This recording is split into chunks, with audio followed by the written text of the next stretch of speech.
Radio. Rahim in Saudi Arabia with Lawrence Okolie. Listen, this is a stage that a fighter such as yourself, soon to challenge, we hope, for a world title, has to take in every bit of. Like knowing that you could be the guy on this stage one day in an event this large, being a champion, or even challenging for another title and unifying.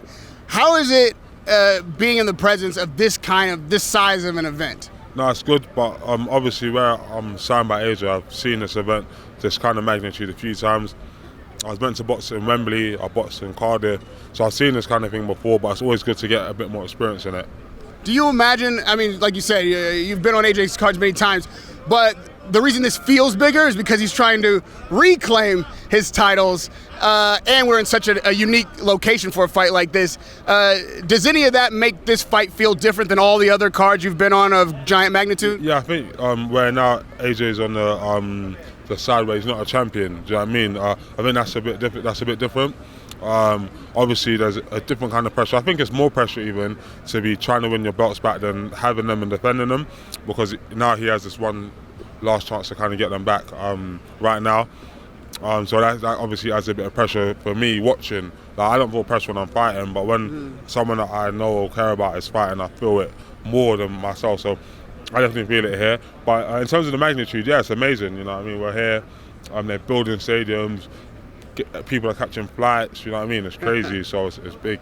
They say a wise man learns from other people's mistakes and a fool learns from his own. Obviously, you and Joshua are very close. He made some mistakes, clearly, in the first fight. And has this been a learning experience for you? And if so, what have you learned going through this with him? Yeah, no, a lot. I mean, both the good and the bad. You know what I mean? Like, obviously, knowing that a lot of times people seem like they're here with you and they're rocking and riding. And a lot of people kind of want to see you not do well, but they won't say it until you have that slip up. Now they're all out of the woodworks. So that's one. But just in terms of like overall, I understand that boxing is a dangerous sport, and like, I obviously went with the mindset AJ's never gonna lose. It's like God given, and do you know what I mean? But unfortunately, this is a real sport, so stuff happens. You know what I mean? But outside of that, yeah, I'm happy with everything that's been going on. You know what I mean? You've got a title shot ordered by the WBO coming up at the early part of next year.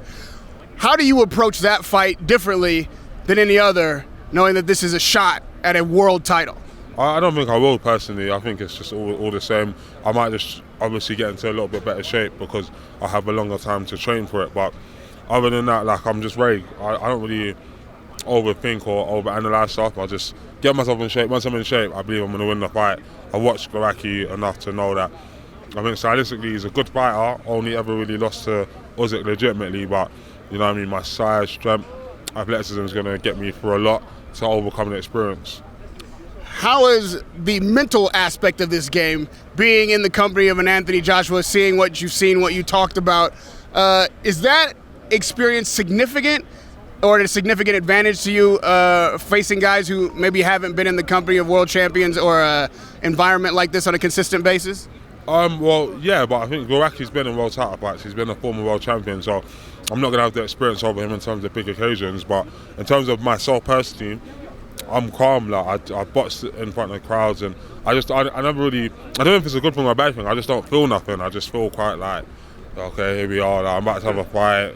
The ref is in the middle of us. The ref speaks to us.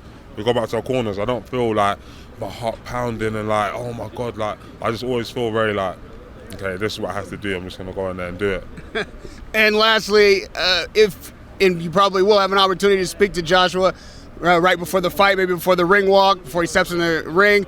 What would your last words to him be? What would be a sentiment you'd want to impart on him to see him perform Saturday night? Hard one. That's a very, very hard one. It depends how the fight's going. Well, before he goes in. Before the fight, yeah. That's a hard one. That's a good question. Wow. So many different things. I don't know, you know. Just be confident, really. I guess that's the main thing. Just confidence. That's a good question. I'm not gonna lie, but I would say probably just be confident. And what are you seeing in Andy Ruiz since his victory, carrying these titles, coming in as the champion now? Have you recognized anything or seen anything, any changes that give you concern or give you more confidence? 6 kilos. You know what I'm saying? 6 kilos? Yeah, you're done. No, I'm joking, but We'll see.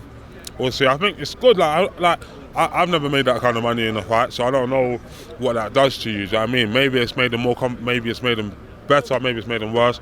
I don't know. But I know AJ's been making millions for years, and he's always kept on the grind.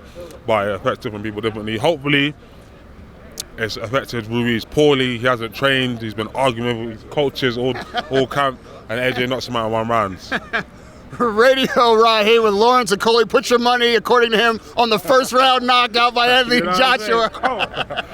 It's a pleasure, man. I hope to be at your world title challenge very soon at the beginning of next year. But right now we're in Riyadh, Saudi Arabia for Joshua Ruiz 2.